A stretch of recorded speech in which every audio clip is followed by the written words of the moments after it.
지난주에 말씀을 함께 나눠보자면 당당한 자들, 그리스도인으로서 당당한 정체성을 가지고 있는 자들로 저와 여러분들을 부르셨다, 이런 이야기들을 나누어 보았습니다. 오늘은 전도와 선교는 조건이 아니라 결과다 라는 이야기로 함께 나눠보고자 하는데요. 네, 여러분들은 이 말씀을 읽으시면서 어떤 생각이 좀 드셨습니까?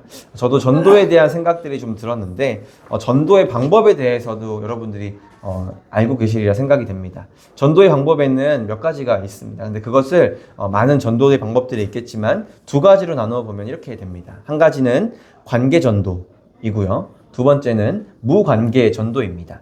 관계 전도는 뭘까요? 당연히 나와 관련되어 있는 사람들과 함께 이 복음을 전하는 것이 되겠죠. 또 나랑 무관계했던 사람들이지만 천천히 친해지면서 관계를 맺고 그 다음에 복음을 전하는 것, 이것을 이제 관계 전도라고 합니다. 예를 들면 무관계 전도라면 지난주에 우리 청년들이 함께 GTX역에서 이제 찬양하고 이제 전도했던 것처럼 모르는 사람들에게, 모르는 다수의 사람들에게 찬양을 하면서 복음을 전하기도 하고, 아니면은 이 전도지를 나누어 주면서 이제 전도하는 것, 이것을 이제 무관계 전도라고 할 수가 있겠습니다. 교회 안에는 어떤 것이 필요할까요? 관계 전도와 무관계 전도, 어떤 것이 또 맞을까요? 네. 우리 그리스도인들은 이 두 가지를 다 할 수 있어야 합니다. 관계 전도와 무관계 전도. 두 가지의 전도가 모두 다 장점도 있고 단점이 있습니다. 그런데 우리가 이 두 가지를 다 경험해 봐야지 어떤 것에 대한 이점이 있고 또 어떤 것이 나한테 잘 맞는지에 대해서도 알 수가 있습니다. 정말 소극적인 사람들도 의외로 그 자리에 던져 놓았을 때에 무관계 전도를 오히려 잘하는 사람들도 있습니다. 오히려 두루두루 친한 사람들이 많아서 관계 전도를 잘 맺을 수 있을 거라고 생각했던 사람들 중에서는 관계 전도를 어려워하는 사람들도 있습니다. 그러니까 이것을 해보다 보면은 하나님께서 나한테 어떤 방법을 맞게 해주셨는가에 대해서 우리가 알 수가 있습니다. 제가 요르단에 살면서도 이런 다양한 전도들을 해보았는데 무슬림들에게도 똑같아요. 그러니까 저도 동양인이고 한국인이고 그 사람들은 무슬림이고 아랍인인데 제가 그 사람들과 얼마나 많은 관계를 맺어서 관계 전도를 할 수 있을까 생각을 하면서 저도 처음에 살았습니다. 근데 하나님께서 이 무슬림과 관계를 맺게 하시더라고요. 그냥 제가 처음에는 언어도 안 되고 말도 잘 안 돼서 저희 집 앞에 맥도날드가 있었어요. 그래서 맥도날드 앞에서 한참 한 달 정도는 계속 앉아 있었던 것 같아요. 한 두 시간씩, 하루에 2시간씩은 맥도날드에 앉아가지고 어떻게 복음을 전해야 되지? 내가 어떻게 하는 게 옳지? 저 사람들이 내 말을 들을까? 아니면 내가 혹시 다른 해코지 당하는 거 아닐까? 막 두려운 마음도 들고 그러니까는 처음 갔었던 그 한두 달 정도는 그 맥도날드 앞에서 계속 앉아 있었던 것 같아요. 근데 어떤 친구가 저한테 찾아오더라고요. 그러면서 콜라 한 잔 저한테 딱 주더니 너 어디서 왔어? 물어보면서 그때부터 관계를 하나씩 쌓아갔습니다. 말이 안 통하니까는 어떻게 복음을 전하냐. 심지어 한국 사람도 아니고 외국에 있는 아랍어를 사용하는 그 사람과 어떻게 대화를 했냐. 둘 다 영어를 잘 못했어요. 그 친구도 영어를 잘 못했고 저도 영어를 잘 못했고. 근데 그 친구가 갑자기 자기랑 어디 좀 가재요. 그래서 알겠다 해가지고 따라갔어요. 따라갔는데 그 친구가 저를 처음 데리고 간 장소는 어디였냐면은 PC방이었어요. PC방에서 같이 번역기를 틀어놓고 그걸로 대화를 했습니다. 그래서 그걸로 한국어, 아랍어 사전을 그 번역기를 놓고 같이 그거 대화하면서 이야기를 했어요. 어디서 왔는지, 뭘 좋아하는지, 어떻게 지내는지 이러면서 같이 축구를 좋아하는 걸 알게 되면서 그 친구랑 그 다음에는 또 축구장을 막 가서 놀기도 하고, 그 친구가 이제 아마추어 축구 선수 약간 그런 거였어요. 그래서 그 친구가 훈련하는 곳 가가지고 구경도 하고 같이 여기저기 다니고 바다도 가고 놀러 다니면서 친해지게 되었습니다. 그러면서 나중에 제가 복음을 전했죠. 그랬더니 그 친구가 받아들이고, 제가 가끔 이제 여러분들한테 소개하는 제가 요단강에서 세례를 주었던 그 친구입니다. 이렇게 하나님께서는 우리 모두에게 관계든 무관계든 전도를 통해서 우리에게 신앙생활을 해나가라고 말씀을 해주고 계십니다. 교회를 다니는 사람들은 관계 전도나 무관계 전도나 모든 것을 다 해볼 수 있어야 한다는 것이죠. 자신의 성향과 선호하는 방법에 따라서 하는 것이 아니라 하나님께서 우리를 어떻게 부르셨는가에 따라서 우리가 그에 맞게 복음을 전하는 삶을 살 수가 있어야 합니다. 물론 그 사람 안에 참된 복음과 은혜가 없으면 그냥 이것을 해야 한다라고 말했을 때 부정적인 생각밖에 들지 않을 겁니다. 내가 어떻게 해? 나의 상황에 내가 어떻게 할 수 있겠나? 이렇게만 할 수가 있겠죠. 만약에 저는 이런 생각들을 해보았습니다. 설교자에게도 목사에게도 전도가 필요할까 이런 생각들을 해봅니다. 크거나 작은 교회를 다니거나 전도를 하는 목사님이 있고 전도를 하지 않는 목사님들도 있습니다. 근데 제가 그것을 좀 가만히 앉아가지고 설교를 준비하면서 좀 생각을 해봤습니다. 과연 어떨까? 어떤 게 더 좋을까? 전도를 하는 사람과 하지 않는 사람, 또 그것을 가지고 말씀을 전하는 사람과 전하지 않는 사람. 제가 믿지 않는 사람들에게도 복음을 전해봤고 믿는 사람들에게도 복음을 전해봅니다. 그러니까 여러분들에게도 제가 지금 매주마다 복음이라는 걸 전하고 있는 거예요. 근데 여기 앉아있는 사람들에게 복음을 전하는 건 비교적 쉽습니다. 왜냐면은 일단 교회에 나왔다라는 것 자체가 마음을 열고 이곳 가운데 앉아있는 것이기 때문입니다. 뭐 그 가운데에는 당연히 우리가 예수님과 함께 있었던 바리새인들과 같은 사람들처럼 그런 바리새적인 마음을 가지고 이 자리 가운데 앉아있다면 복음을 듣기 힘들겠죠. 그러나 밖에 있는 사람들보다는 비교적 쉽습니다. 일단 앉아서 듣기 때문이죠. 근데 밖에 있는 사람들은 우리 청년들도 전도를 해봤겠지만 그냥 지나쳐 갑니다. 됐어요. 이런 것처럼 말이죠. 저 그냥 교회 다녀요 이러면서 그냥 지나가 버립니다. 근데 뭐 그들 중에는 너무 귀한 일 하신다. 어떤 분들도 차에 내리길래 제가 가서 전도를 하려고 내밀었더니 저희도 전도하고 오는 길이에요. 너무 귀한 일 하시네요. 이러면서 권사님으로 보이는 세 분이 이렇게 지나가시더라고요. 그런데 믿지 않는 사람들에게 복음을 전해보잖아요. 단순히 그냥 전도지 한 장을 내미는 걸로 끝나는 게 아니라 그 사람들이 어떤 생각을 가지고 있고 그 사람들과 복음을 방해하는 그 장애물이 어떤 것인지 함께 나누어보고 단순히 뭐 싸우자 그냥 예수 천당 붙인 지옥입니다 이러면서 그냥 끝내는 게 아니라 하나님께서 왜 살아계시며 그 사람들 가운데에 왜 하나님께서 살아계시지 않는다고 믿는지 왜 교회에 나오지 않는지에 대한 이야기들을 들어보지 못한다면 우리는 그들과 결코 어울릴 수 없을 겁니다. 그렇게 되다 보니까는 교회라는 곳이 폐쇄적인 공동체가 되어버린 것이죠. 근데 교회라는 곳은 절대 폐쇄적인 공동체가 아니거든요. 우리가 오늘 말씀도 보면은 누구든지 라고 이렇게 이야기를 하고 있습니다. 또 성경에 있는 많은 말씀들을 보면은 하나님께서 많은 믿는 사람들에게 이 말씀들을 주시는 것도 맞지만 이 교회 가운데에 어린 아이들이 오는 것을 용납해라 라는 그런 말씀도 있는 것처럼 저와 여러분들에게는 마땅히 믿지 않는 사람들에게도 복음을 제시해 줄 수 있을 만한 실력과 여유가 있는 사람들이 되어야 한다라는 것이죠. 그래서 우리가 이 교회가 우리 품는 교회가 적어도 우리 교회는 많은 사람들이 믿지 않는 사람들조차도 올 수 있는 그러한 교회가 되었으면 참 좋겠습니다. 그래서 저는 이 일들 그러니까 모든 복음을 전하는 일 전도나 선교나 모든 하나님의 일들이 마땅히 이 교회 가운데에서 건강하게 이루어져야 한다라고 생각을 합니다. 이 뒤쪽에서 있는 말씀도 함께 나누겠지만 이 하나님의 일이라는 것이 무엇일까요? 그냥 하나님의 일이라고 생각을 한다면 어떤 사람들은 이렇게 생각하더라고요. 어떤 성도들은 목사님이 해야 되는 일, 사역자들이 해야 되는 일, 어떤 거룩한 일 이렇게만 생각하는 경우들이 종종 있습니다. 그러나 결코 그렇지 않다라는 것이죠. 여러분들의 삶 자체가 거룩하고 하나님의 일이라는 것을 여러분들이 알고 계셔야 합니다. 주님께서 여러분들이 살아가는 그 삶의 모든 순간순간이 내가 살아가는 모든 순간이 하나님의 일이구나라는 것을 여러분들이 알고 계시지 못한다면 오늘 있는 이 말씀 그리고 전도나 선교에 대한 내용들을 아무리 제가 말씀드린다 하더라도 여러분들 마음 안에는 그냥 벽으로 가로막아서 그냥 부정적인 마음으로 이 말씀들을 받아들일 수밖에 없을 겁니다. 그렇게 되다 보면은 이 말씀은 취하는 사람, 저 말씀은 취하지 않는 사람으로 될지도 모른다라는 것이죠. 그러니까 여러분들의 마음 가운데에 분명하게 필요한 마음은 뭐냐면 하나님의 말씀이라면 나를 불편하게 할지라도 그것을 받아들일 수 있어야 한다는 겁니다.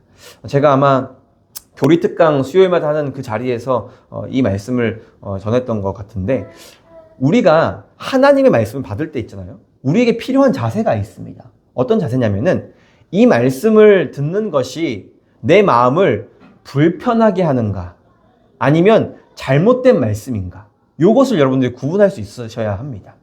우리 마음 가운데 저도 성경을 읽으면서 때로는 제 마음을 불편하게 하는 말씀들이 참 많이 있습니다. 누군가랑 제가 싸웠는데 화해하고 싶지 않은데 성경에서 사랑해라, 화해해라 이러면은 하나님 좀 아닌 것 같은데 지금은 좀 아닌 것 같은데 하면서 제 마음 불편하게 하는 말씀들이 많이 있습니다. 어쩌면 여러분들에게 이 전도나 선교에 대한 이 말씀들도 여러분들을 불편하게 할 수도 있습니다. 그러나 불편한 거지 옳지 않은 것은 아닙니다.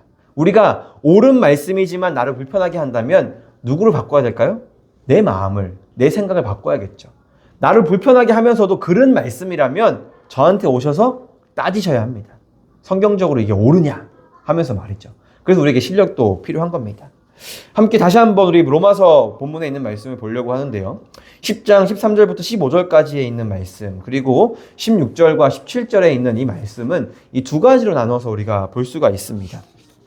오늘 설교의 핵심의 시작은 바로 13절부터 시작을 합니다. 누구든지 주의 이름을 부르는 자는 구원을 받으리라 라고 성경에서 이렇게 이야기를 하고 있습니다. 구원을 받을 대상이 누구라고 이야기를 하고 있죠? 누구든지입니다. 내가 싫어하는 사람일지라도, 심지어는 뉴스에서 나온 정말 연쇄살인범이라 할지라도 저도 싫습니다. 그런 사람이라 할지라도 복음이 받아들여져야 한다라고 하나님께서 말하고 계신다라는 것이죠. 이것은 정말 제가 그런 사람들을 어떻게 용서해 줄 수 있겠냐 그런 차원에서 이야기하는 것이 아니라 내가 그 사람보다도 못한 죄인이라는 것을 우리는 인정할 수 있어야 한다는 것이죠. 내가 예수님 못 박은 사람이다 라고까지 우리는 생각을 할 수 있어야 한다는 겁니다. 어떤 사람이든지 예수 그리스도를 믿는 모든 사람들은 구원을 받아야 합니다. 그것을 우리는 잘 알고 있습니다. 그렇다면 먼저 여러분들에게 제가 여쭤보겠습니다. 여러분들은 그렇다면 구원 받으신 분들이 맞으십니까? 네. 여러분들에게는 구원의 확신이 있으시냐라고 오늘 이 바울은 로마서를 통해서 이야기하고 있는 겁니다. 그렇다면 한 발 더 나아가서 질문을 드리겠습니다. 여러분들의 가지고 계시는 그 구원의 확신, 혹시 의심은 없으십니까? 내 안에 정말 구원의 확신이 있지만 때로는 하나님께서 살아계시는 게 맞을까? 때로는 내가 구원받는 것이 맞을까? 라는 것을 여러분들이 의심해 보신 적이 있으십니까? 아니면 정말 굳건한 믿음 때문에 절대 그런 일들이 없으신가요? 솔직히 저도 말하자면 때때로는 그런 생각들을 합니다. 하나님 진짜 살아계실까? 라고 말이죠. 근데 제가 이야기하는 의심은 아마 여러분들이 떠올리는 의심과는 다른 의심일 겁니다. 의심해라. 또 여러분들의 제가 의심해봤다. 여러분들에게 의심해보셔라 라고 말하는 이 뉘앙스는 어떤 말이냐면은 의심 안에서 구원을 돌아보라라는 말이 아닙니다. 구원 안에서 의심해보라는 말입니다. 이게 앞뒤를 바꿔서 별거 아닌 것 같이 보이지만 굉장히 중요한 이야기입니다. 의심 안에서 구원을 바라보면 내 구원 자체가 의심이 되고 흔들리고 어쩌면 내가 구원받지 않은 사람이라고 여길지도 모른다는 것이죠. 그러나 구원받은 사람 안에서 있는 의심은 조금 다릅니다. 여러분들 안에 내가 가지고 있는 이 복음이, 내가 알고 있는 구원의 확신이 정말 옳은 것인가라는 것을 여러분들에게 구분해 보셔라라는 이야기입니다. 여러분들 안에 있는 그 복음이 과연 확실할까요? 명확할까요? 제가 지난 1년 동안 계속해서 여러분들에게 전했던 것이 복음입니다. 여러분들 마음 가운데에 올바른 복음이 있는가? 그것을 여러분들에게 제가 묻고 있는 겁니다. 만약 내가 내 안에 있는 것이 그냥 복음이라는 글자뿐이었지, 복음이 담고 있는 예수 그리스도의 죽으심과 부활하심, 과연 그것이 정말 내 인격적인 하나님과의 만남으로부터 내가 정말 복음이라는 것을 알고 있는가? 이것을 의심해 보셔야 한다는 겁니다. 그리고 그것을 의심하고 점점 더 굳건한 여러분들의 믿음과 신앙으로 만들어가라라는 이야기로서 여러분들에게 주님 안에서 의심해 보셔라 라고 말씀을 드리는 겁니다. 그리고 구원과 관련된 일들을 한번 생각해 보십시오. 여러분에게 제가 두려움을 드리려고 하는 것이 아닙니다. 제가 누차 목회를 하면서 여러분들에게 말씀드리는 것은 이겁니다. 종교인으로 만들고 싶지 않다. 여러분들의 마음 가운데에 세상 사람들도 동일하게 느끼는 어떤 두려움이라는 마음을 여러분들 안에 심어줘서 이 두려움을 해결하기 위해서 내가 교회 다녀야 돼. 이런 식으로 여러분들에게 교회 생활을 해야 된다. 신앙생활을 해야 된다고 말씀드리고 싶지 않은 겁니다. 아주 간략한 예로 이단들이 이런 것들을 잘 합니다. 요한계시록에 있는 내용들을 가지고 와가지고 사람들의 마음을 두렵게 합니다. 믿는 사람들이나 믿지 않는 사람들에게 세상에 종말이 올 거고 믿는 사람들도 배도하게 될 거고 막 아마겟돈 전쟁이 일어날 거고 정말 우리가 막 불구덩이에 살아갈 거고 고문당할 거고 막 이런 이야기들을 하면서 우리를 두렵게 합니다. 근데 제가 한 번쯤 언급해 드렸지만 요한계시록이 그렇게 우리를 두렵게 하기 위해 쓰여진 책입니까? 절대 그렇지 않다라고 제가 말씀을 드리지 않았습니까? 오히려 우리에게 다음 하나님께서 우리를 위해서 하나님의 나라를 준비해 놓으시고 예비해 놓으셨다라는 그 소망을 우리에게 심어주시기 위해서 이 요한계시록을 하나님께서 말씀해 주셨다고 제가 여러분들에게 설교하지 않았습니까? 이런 것처럼 여러분들 마음 가운데에 두려움이라는 것을 제가 만져서, 율법이라는 것, 여러분들 주일 예배 빠지시면 안 됩니다. 매주에 한두 번씩은 적어도 교회에 오셔서 기도하셔야죠. 교회 안 사랑하세요? 이런 식으로 제가 여러분들의 마음 가운데에 불편함과 두려움을 줘서 교회에 많이 나오는, 교회에 나오게 할 수밖에 없는 그런 성도들을 만들고 싶지 않다는 겁니다. 여러분들 안에 참된 복음과 예수 그리스도를 향한 올바른 소망이 마음 가운데 자리 잡혀서 그 소망을 붙들기 위해서 이 자리 가운데 나오셨으면 좋겠다라는 겁니다. 예수님 안 믿으면 지옥 가는 것이 교회에서 이야기하는 것이구나. 아니면 믿지 않는 사람들 입장에서는 그래, 너네들만 잘났다, 너네들만 구원받았다, 이런 이기적이고 배타적인 마음들 여러분들 마음 가운데 심어주고 싶은 것이 아니라는 겁니다. 맞습니다. 그러나 예수님께서 우리에게 구원을 말씀해 주실 때는요, 분명 천국과 지옥에 대해서도 말씀하십니다. 율법을 지켜야 하고 율법을 지키지 않았을 때에 일어나는 일들도 우리에게 알려주십니다. 근데 그것이 중요한 것이 아니라 그 전에 하나님께서 우리에게 뭐라고 말씀해 주셨냐면, 너는 나의 백성이다, 나의 자녀다, 내가 자녀 삼기 위해서, 너희를 백성이 되게 하기 위해서 내가 어떤 일을 했는지 아느냐, 예수 그리스도 나의 독생자 아들을 죽음 가운데 내몰았다 라고 우리에게 죽음을 이기실 수 있는 그 죽음의 사랑을 우리에게 보이셨다라는 겁니다. 예수님의 복음은 모든 사람들에게 열려 있습니다. 누구든지 모든 사람들에게 하나님께서는 인격적으로 만나길 원하신다라고 말씀을 해주고 계십니다. 우리가 정말 마지막으로 이것을 한 번 더 고민해야 합니다. 예수님을 믿는다는 것은 자유함과 복음에 대한 행복함이지 결코 두려움과 율법적인 것으로 우리가 교회에 다녀서는 안 된다라는 겁니다. 지옥에 갈 것에 대한 두려움을 해소하기 위해서 일주일에 한 번 교회에 나오는 것이 아니라 예수님을 향한 그 소망이 내 마음 가운데에 요동칠 수 있도록, 내 안에 은혜가 너무 가득 차서 다른 사람들에게 복음을 전할 수밖에 없는 그런 존재가 될 수 있도록 우리는 그런 소망을 가지고 교회에 나와야 한다는 겁니다. 13절부터 15절의 말씀을 거꾸로 한번 해보면 이렇습니다. 한 가지 키워드가 있는데 15절에 보냄이라는 말이 있고 14절에 보면은 거꾸로 올라가는 겁니다. 지금 제가 전파함, 그리고 또 거꾸로 올라가서 들음, 13절로 가서 부름, 그리고 13절로 가서 믿어 구원을 받는다라는 겁니다. 지금 이 바울이 말하는 논리는 뭐냐면, 처음부터 주를 믿는 자는 모두가 구원을 받을 거야. 근데 그 근거가 어디에 있을까? 바로 15절에 있어. 보내신 하나님께 있어. 이 이야기를 하고 싶은 겁니다. 그냥 너희가 안 믿었으니까 너네 잘못이지라고 말씀을 하고 싶은 것이 아니라, 너희 마음 가운데에 생긴 그 믿음, 너희가 가지고 있는 그 믿음과 구원의 확신은 누가 주신 거야? 라고 물어보고 있는 겁니다. 바로 내가 하나님께 보냄받았기 때문에 너희가 복음을 들을 수 있었고, 너희가 그 들은 복음이 너희 마음 가운데에 믿음으로 자라나서 너희가 구원받은 자녀라고 고백할 수 있는 거야 라고 바울이 지금 이야기를 하고 있는 겁니다. 그러므로 바울은 하나님께로부터 전파받았다, 이 이야기를 또 하고 싶은 겁니다. 주님을 부를 수 없는 최종적인 이유를 하나님께 돌립니다. 그것은 보냄받지 않았기 때문이라는 겁니다. 여러분들이 누군가로부터 보냄을 받습니다. 바로 하나님이죠. 하나님으로부터 보냄을 받아서 여러분들이 복음을 모르는 자들에게, 또는 복음을 알고 있지만 제대로 된 복음을 모르는 사람들에게, 우리나라에 아니면 해외에 있는 사람들에게 이 복음을 전합니다. 바울이 말하는 논리는 보내는 이가 있기 때문에 누군가는 복음을 들을 수 있고 그 복음을 듣고 주의 이름을 부를 수 있다고 말하는 겁니다. 여러분의 신앙생활의 경험과 성경의 지식을 몽땅 다 한번 동원해 보십시오. 나의 구원, 내 자녀의 구원, 내 가족의 구원, 내 부모님과 내 친구들, 내 주변 사람들이 구원받는 것과 구원받지 못하는 것. 오늘 본문의 말씀은 단순히 이 사람들에게 전도해라, 이 얘기를 하고 싶은 것이 아닙니다. 보낸 자가 누구냐? 바로 나다. 하나님께서 이 말씀을 여러분들에게 해주고 계시는 겁니다. 근데 너희가 복음을 전하지 않으면 너가 사랑하는 그 사람들 다 지옥에 갈 거야, 이 얘기를 하고 싶은 것이 아닙니다. 전도 안 하기만 해? 너한테 책임 있는 거야? 이 얘기를 하고 싶은 것도 아닙니다. 그런 죄책감을 여러분들에게 심어주시기 위해서 그 죄책감을 막 사용해가지고 전도하도록 하기 위해서 지금 이 말씀을 하고 있는 것이 아니라는 겁니다. 그래서 우리가 해야 되는 가장 중요한 일이 뭐라고 지금 바울이 이야기하고 싶은 거냐면 기도다. 이 얘기를 하고 싶은 겁니다. 너가 아무리 백날 천날 복음을 전해봐라. 안 들을 사람 못 들을 사람 듣지 못할 거 아니겠냐. 너희에게 필요한 게 뭐겠냐. 복음을 전하는 것도 굉장히 중요합니다.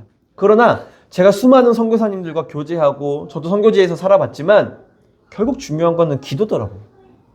기도가 안 되면 아무 일도 되지 않습니다. 기도가 복음의 열매를 맺게 하는 어떤 조건과 장치는 아닙니다. 그러나 하나님의 그 일하심 가운데에 가장 중요한 것은 기도라고 저는 말씀드리고 싶습니다. 그래서 여러분들이 품문교회를 위해서 많이 기도해 주십시오. 저를 위해서 그리고 여러분들 스스로를 위해서 많이 기도하십시오. 그게 꼭 교회라는 장소가 아니어도 괜찮습니다. 여러분들의 삶의 자리에서 이 기도를 꼭 하셔야 합니다. 여러분들 마음 가운데에 소망을 품는 일, 이거 정말 중요합니다. 교회를 다니면서도 소망 없이 살아가는 사람들이 얼마나 많은지 모릅니다. 그냥 뭐 하나님께서 하시는 대로 생각하시는 대로 되겠지. 내가 뭐 기도한다고 되겠어? 이런 생각을 가지고 있는 성도들도 얼마나 많은지 모릅니다. 저도 때로는 목회를 하면서 과거에 그런 생각을 했던 적이 있습니다. 그냥 하나님 뜻대로 이루어지는 거지 내가 기도해봤자 뭐가 이루어지겠어. 이런 생각을 가지고 제가 목회를 했었습니다. 과거에. 근데 그게 아니더라고요. 제가 아무리 열심히 난다 긴다 공부하고 전하고 막 열심히 설교에 대한 스피치를 듣고 전도에 대한 어떤 변증에 대한 그런 공부를 한다 할지라도 기도가 없이는 아무것도 되어지지 않습니다. 그러므로 여러분들의 삶 가운데 가장 중요한 것은 기도입니다. 기도를 통해서 하나님께서 여러분들을 부르실 겁니다. 그럼 여러분들이 그 부르심을 따라서 보냄받은 그 자리에서 여러분들의 입술로 아니면 말로 행동으로 여러분들이 복음을 전할 수 있는 사람들이 되어야 한다라고 지금 성경은 이야기하고 있는 겁니다. 내가 생각하는 그 사람, 여러분 자신이 복음을 듣기 위해서는 하나님께서 보내셔야 합니다. 이게 가장 중요한 겁니다. 하나님께서 보내셔야 합니다. 하나님께서 들리도록 하셔야 하고 하나님께서 그 사람에게 믿음을 심어주셔야만 우리가 전하는 복음이 유효해질 수가 있습니다. 그러므로 우리는 내가 가지고 있는 복음, 내가 누군가를 전도한 모든 일들 자랑할 수가 없는 겁니다. 품문교회가 조금씩 성장해 나아가는 것, 누군가에게 우리가 했다, 성도들이 힘을 열심히 냈다라고 자랑할 수가 없는 겁니다. 하나님께서 하셨기 때문이죠. 여러분, 제가 여러분 앞에 서 있는 이유도 똑같습니다. 복음, 그것이 아니면 결코 여러분들 앞에 설 수가 없습니다.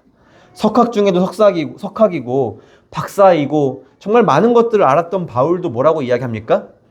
내가 나의 지혜와 지식으로 하지 않는다. 이 모든 것들을 다 내가 배설물로 여겨버리고 예수 그리스도의 십자가만을 너희에게 전한다라고 말하는 이유가 있습니다. 바울은 알고 있는 겁니다. 자기의 능력으로 자기의 힘으로 할 수 없는 것을 알고 있었습니다.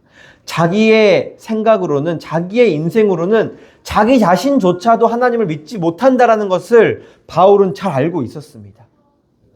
제가 품문교회에 담임 목사로 있는 것, 이 운정 3지구 운정 6동에 이 장소에 우리 모두가 다 함께 모여서 예배를 드리고 있는 것, 하나님께서 허락하시지 않았다면 결코 불가능한 일이었습니다. 이 복음 때문에 우리가 모인 겁니다. 하나님께서 저와 여러분을 통해서 올바른 복음을 전하라고 이 지역 가운데 우리 품문교회를 세워주신 겁니다. 이것을 분명히 우리가 알고 있어야 합니다. 그래서 우리가 하나님께서 우리를 이 자리 가운데 부르셨구나. 저도 제가 개척했다고 이야기하지 않습니다. 하나님께서 저를 품문교회에 불러주셔서 감사하다고 제가 많은 동역자들과 목사님들에게 이렇게 이야기를 합니다. 제가 개척한 것이 아니라 하나님께서 품문교회를 세우셨고 저를 이곳 가운데에 불러주신 것이기 때문입니다. 그리고 복음의 근거가 하나님이 되시겠다고 지금 성경은 이야기하고 있는 겁니다. 우리의 힘과 우리의 능력으로 할 수 없는 일들을 하나님께서 보증하셔서 그래 내가 너희가 전하는 그 복음의 보증이 되어줄게 라고 말씀을 해주시는 겁니다. 내 실력을 아무리 키워도 되지 않는 일들을 하나님께서 내가 보냈으니까 내가 책임질게 라고 여러분들의 복음을 전하고 싶은 사람들에게 아니면 품문교회에게 이 자리 가운데 모인 우리들에게 하나님께서 그 복음의 보증이 되어주시겠다라고 우리에게 말씀해주고 계시는 겁니다. 이것이 예수님께서 하신 일이고 사명이셨습니다. 복음이 우리 안에 역사했을 때에 우리는 할 수밖에 없는 일들이 있습니다. 우리 교회의 슬로건이기도 하지 않습니까? 복음을 품으면 한 영혼을 품을 수밖에 없다입니다. 복음을 품고 한 영혼을 품읍시다. 여러분들에게 힘을 내라고 독려하는 것이 아니라 여러분 복음을 품었다면 한 영혼을 품을 수밖에 없습니다라고 제가 이야기해 놓은 이유가 있습니다. 복음이라는 것은 능력이 있습니다. 반드시 우리의 마음 가운데 여러분들의 삶 가운데 역사하게 되어 있습니다. 우리는 그 복음의 능력을 믿어야 합니다. 15절입니다. 15절 마지막에 보면 이렇게 이야기를 합니다. 아름답도다 복음 이렇게 이야기를 하고 있습니다. 여기서 아름답도다라는 말이 가지고 있는 원래의 의미가 무엇일까요? 원래 다른 뜻은 뭐냐면 이 시기적절하다라는 이야기입니다. 여기 보면은 기록된 바 아름답도다 좋은 소식, 복음이죠. 좋은 소식을 전하는 자들의 발이여함과 같으니라라고 이야기하고 있는데 하나님께서 어떤 복음을 전해야 되는 사람들에게 발걸음을 하나하나 인도해 주셨는데 그것이 너희가 그냥 참 아름답다 이 얘기를 하고 싶으신 것이 아닙니다. 바울이 이야기하는 것, 하나님께서 성경을 통해 우리에게 말씀하시는 것은 야 복음 전하는 사람들 너무 이쁘고 아름다워 잘하고 있어 이 얘기를 해주고 싶으신 것이 아니라 복음을 전하는 너희가 시기적절하다. 너희가 복음을 전할 때 언제든지 너희가 복음을 전하고자 한다면 그 복음을 전하고자 하는 그때는 언제든지 시기적절하다라고 이야기하고 싶은 것이 15절에 있는 말씀입니다.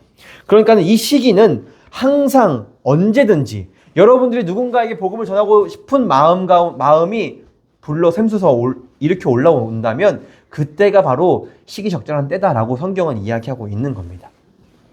그 근거는 예수님께서 하신 말씀을 통해서 알 수가 있습니다. 제가 읽어드리겠습니다. 마태복음 28장 너무 유명한 말씀입니다.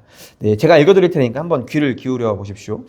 너희는 가서 모든 민족을 제자로 삼아 아버지와 아들, 성령의 이름으로 세례를 베풀고 내가 너희에게 분부한 모든 것을 가르쳐 지키게 하라. 볼지어다 내가 세상 끝날까지 너희와 항상 함께 있으리라. 이 말씀이 오늘 나와 있는 말씀이랑 거의 다 똑같습니다. 하나님께서 우리와 함께 하시겠대요. 너희가 전하는 그 복음을 함께 하시겠다고 말씀해 주시는 겁니다. 너희가 전하는 그 복음의 모든 시기적절한 그 모든 시기를 내가 너희와 함께 하겠다라고 말씀해 주고 계시는 겁니다. 우리가 해야 될 일들, 그리스도인으로서 그냥 그리스도인이나 크리스천 이렇게 이야기하면 너무 문화적이고 종교적이어 보이니까 다른 말로 바꿔보자면 이렇습니다. 너희가 예수님의 제자라면 해야 될 일들이 바로 이것이야 라고 이야기하는 겁니다. 우리가 예수님의 제자로서 해야 될 일들, 너희에게 분부한 모든 것을 가르쳐 지키게 하라. 이 모든 것의 시작, 모든 것의 근원이 되는 것이 바로 복음이지 않습니까? 우리가 해야 될 일들은 뭐냐면 교회가 다양한 많은 일들을 하는 것 좋습니다. 우리 교회도 다른 이웃들을 위해서 섬기고 봉사하고 있지 않습니까? 근데 그것보다도 그것을 앞서서 가장 중요한 것이 뭐냐면 그냥 단순히 우리가 복음을 품고 영혼을 품을 수밖에 없다고 이야기하니까 영혼을 품기 위해서 접근하는 것이 아니라 영혼을 품기 위해서 접근해야 되는 것이 무엇이냐면 복음이라고 이야기하는 겁니다. 너희에게 분부한 모든 것. 그러니까 우리가 먼저 그것을 알고 있어야 합니다. 바르게, 정확하게, 명확하게 이 복음을 알고 있어야지만 누군가에게 이 복음을 전할 수 있다고 성경은 이야기하는 겁니다. 오늘 제가 읽은 이 말씀, 마태복음 28장에 있는 말씀은 지상대명령이라고도 이야기를 하죠. 복음 명령이라고 말할 수가 있겠습니다. 그런 의미에서 오늘 이 로마서 10장 13절부터 17절까지 있는 이 말씀은 지상대명령이라고 해도 과언이 아닙니다. 모든 민족 누구든지 모든 사람들에게 제자를 삼으라고 예수님께서 말씀해주고 계시는 겁니다. 그리고 그 일은 하나님께서 주신 확신이라는 기반을 통해서 그 확신을 가지고 있는 자가 언제든지 복음을 전해도 되는 시기적절한 상황 가운데에 있다고 말씀을 하시면서 너희가 복음을 전하고자 한다면 내가 그 자리 가운데에 함께 하겠다라고 하나님께서는 말씀해주고 계시는 겁니다. 예수님의 방법과 예수님의 방식이 복음 전달의 삶이라면 우리 또한 제자로서 그 삶을 살아야 된다라고 성경은 이야기하고 있는 겁니다. 지난주 말씀과 더불어서 말씀을 드리자면 단순히 복음을 전하기 위해서 어떤 장소로 시간을 내서 나가는 것만을 선교고 전도라고 말씀하시는 것이 아니라 그것을 준비하는 것, 그것을 위해 중보하고 기도하는 모든 것이 다 선교라고 이야기를 하고 있는 겁니다. 17절로 넘어와서 그러나 우리들은 복음을 전하고 난 후 보통 어떤 반응을 보입니까? 복음을 전해야 된다라고 이야기를 들었을 때 어떻게 우리가 반응을 합니까? 주님, 꼭 제가 해야 될 필요는 없잖아요. 라고 이야기를 합니다. 얼마 전에 우리 정통용 목사님께서 오셨을 때에도 그 얘기 하시지 않았습니까? 하나님, 제가 개척할 필요는 없잖아요. 꼭 저여야만 하는 것은 아니잖아요. 라고 이렇게 말씀하시지 않았습니까? 복음을 전하는 일, 선교와 전도도 똑같습니다. 하나님, 저는 아니어도 되잖아요. 라고 접근하는 것이 아니라 지금은 말고요. 나중 하나님께서 만약 저한테 제 귀에 음성으로 누구야? 너야? 너가 선교사가 돼야 해. 이렇게 말씀하시지 않았잖아요. 라고 말할 것이 아니라 교회를 다니고 있다면 그리스도인이라면 예수님의 제자라면 마땅히 해야 될 일이 복음 전하는 일, 전도이고 선교다라는 겁니다. 이미 바울은 이사야의 말을 통해서 우리의 모습을 꿰뚫어 보고 있습니다. 한번 16절에 있는 말씀을 다 함께 읽어볼까요? 16절에 있는 말씀입니다. 함께 읽겠습니다. 시작! 그러나 그들이 다 복음을 순종하지 아니하였도다. 이사야가 이르되 주여 우리가 전한 것을 누가 믿었나이까 하였으니. 아멘. 이사야의 이 말씀과 같이 우리는 하나님의 말씀에 불순종합니다. 근데 이사야는 뭐라고 이야기하고 있습니까? 복음에 순종해야 된다. 지금 이 이야기를 하고 싶은 겁니다. 어쩜 그리 원하지 않는 일만 쏙쏙쏙 빼가지고 저와 여러분들한테 말씀하시는지 모릅니다. 하나님 요거 좀 하기 싫은데, 요거 조금 부담되는데. 우리 교회도 똑같습니다. 하나님, 저희가 선교하고 복음 전하는 일, 우리 교회 먼저 좀 든든히 세워지고 나서 하면 안 될까요? 이렇게 우리가 생각할 수도 있고 제가 그렇게 목회할 수도 있습니다. 근데 하나님께서 우리 교회를, 저라는 성도를, 여러분이라는 한 사람 한 사람의 성도를 이 자리 가운데 세우신 것, 복음을 전하기 위해 우리를 세우셨다고 말씀하시고 계시는데 우리가 계속 이것을 뒤로 어떻게 미룰까요? 그럴 수 없다라는 것이죠. 여러분, 말씀을 듣는 것보다, 믿는다고 말하는 것보다 중요한 것이 바로 순종하는 겁니다. 그냥 무작정 여러분 이해되지도 않고 납득되지도 않지만 그냥 하십시오라는 그런 의미에서의 순종이 아니라 하나님께서 말씀하고 계시는데 우리가 순종해야 되지 않겠습니까? 라고 말씀을 드리고 있는 겁니다.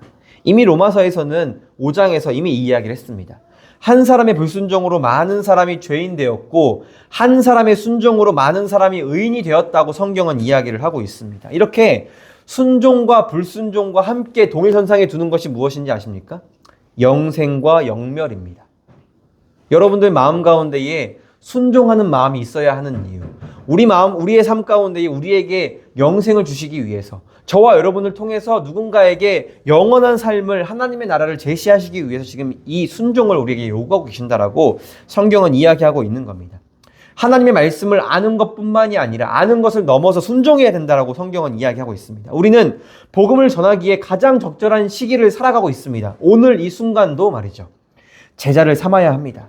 그랬을 때에야 비로소 고와 같은 나를 양자 삼아주신 그 은혜를 우리가 누릴 수 있는 겁니다. 우리는 죽어야 했던, 사망 가운데에 놓여야 했던 자들이었습니다. 그러나 하나님께서는 우리를 하나님의 자녀로 삼아주신 겁니다. 내가 죽을 때까지, 이 세상에 끝날 때까지 하나님께서 함께 하시겠다. 내가 너희와 함께 하리라고 성경에서는 이야기하고 계십니다. 용기를 내라고 함께 명령을 통해서 하나님의 영광을 함께 이루어가자고 성경은 이야기하고 예수님께서는 그 초대로 여러분들을, 저를 부르고 계신 겁니다. 오늘 본문의 말씀은 지상태 명령 그 자체입니다. 모든 성경의 명령이 중요합니다. 그러나 오늘 성경에서 이야기하고 있는, 오늘 본문에서 이야기하고 있는 지상태 명령은 단순한 명령이 아닙니다. 교회가 전도와 선교를 해야 한다라는 당위성을 증명하고자 근거나 이유를 갖다 붙이고 싶어서 지금 이 말씀을 하고 있는 것이 아니라는 겁니다. 교회가 존재해야 되는 이유가 무엇인가? 성도가 어떻게 살아가야 하는가? 아주 근본적인 이야기를 하고 있는 것이 오늘 말씀입니다. 해야 하는가가 아니라 내가 그리스도인이 맞는가? 이것을 물어보고 있는 겁니다. 내가 그리스도인이지만 선교와 전도를 안 하는 그리스도인이야 라고 말하고 싶은 것이 아닙니다. 내가 그리스도인이라면 이것은 마땅히 해야 될 일이야. 이것이 우리의 정체성이야 라고 성경은 이야기하고 싶은 겁니다. 예수님의 명령은, 바울의 전도는 부담스러운 것이 아닙니다. 당연한 것입니다. 강요가 아니라 우리를 부르신 일입니다. 그래서 교회는 교인 수를 늘리고 종교 집단을 만들고 사람들을 모으는 것이 아닙니다. 그냥 선교라는 도구가 사람들을 모으기 좋아서 눈에 보이기 때문에 그것을 하는 것이 아니라 이것이 우리의 정체성이기 때문에 성경은, 그리고 예수님께서는 우리에게 복음을 전하라고 말씀을 하고 있는 겁니다. 사랑하는 우리 품문교회 성도 여러분, 그리스도인이라는 정체성에 합당한 알맞는 삶을 살아가시기 바랍니다. 구원시키기 위해 복음을 전하는 것이 아닙니다. 구원받은 자에게 당연한 일, 바로 그것이 복음을 전하는 일입니다. 기본에 충실한 그리스도인이 되었으면 좋겠습니다. 제가 계속 여러분들에게 말씀드리는 것이 기본입니다. 기초입니다.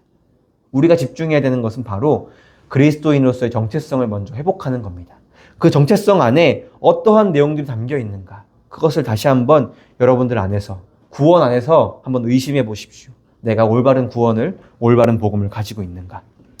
자기의 생계와 자기의 자랑과 자기의 만족, 자기의 연민에 대해서는 최고의 것을 욕심내는 우리지 않습니까? 근데 과연 여러분들 안에 복음에 대한, 최고의 복음에 대한, 올바른 복음에 대한 욕심과 열정이 있으십니까? 오늘 함께 기도하면서, 찬양하면서 우리의 정체성을 다시 한번 찾을 수 있는, 바른 그리스도인으로 설 수 있는 저와 여러분이 되었으면 좋겠습니다. 함께 기도하겠습니다.